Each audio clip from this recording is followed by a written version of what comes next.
Le Flash Info avec le centre de stockage de la Manche. L'auteur présumé des coups de couteau mortels à Tour-la-Ville est mis en examen et écroué. C'est ce qu'a confirmé hier le procureur de la République de Cherbourg. Pour rappel des faits, samedi dernier, les sapeurs-pompiers avaient porté assistance dans le hall d'un immeuble à un homme blessé dans le dos par arme blanche.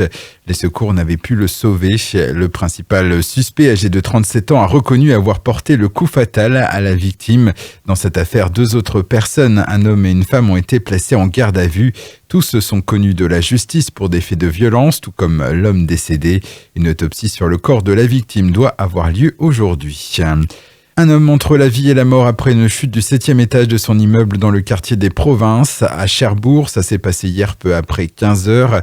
Âgée d'une trentaine d'années, la victime a été évacuée vers l'hôpital Pasteur. 3 personnes présentes dans l'appartement au moment du drame ont été emmenées au commissariat pour y être auditionnées.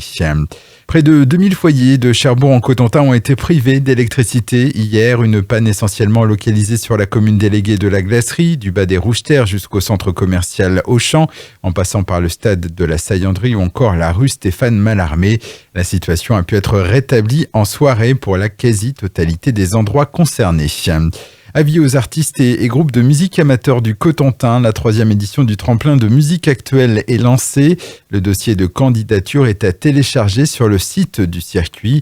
5 ou 6 formations seront sélectionnées pour jouer le samedi 30 novembre à l'espace Ferdinand Buisson à Tour-la-Ville. Puis un lauréat sera désigné pour être accompagné durant 2 ans.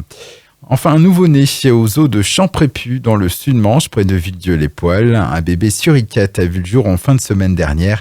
Attention, puisqu'il ne vous reste plus que 2 semaines pour faire sa connaissance. Le zoo de Champrépu sera fermé à compter du 4 novembre pour la période hivernale. Le Flash Info vous a été présenté par Landra, centre de stockage de la Manche à Digoulville. Pour en savoir plus et visiter notre centre, 0810 120 172, coup d'un appel local.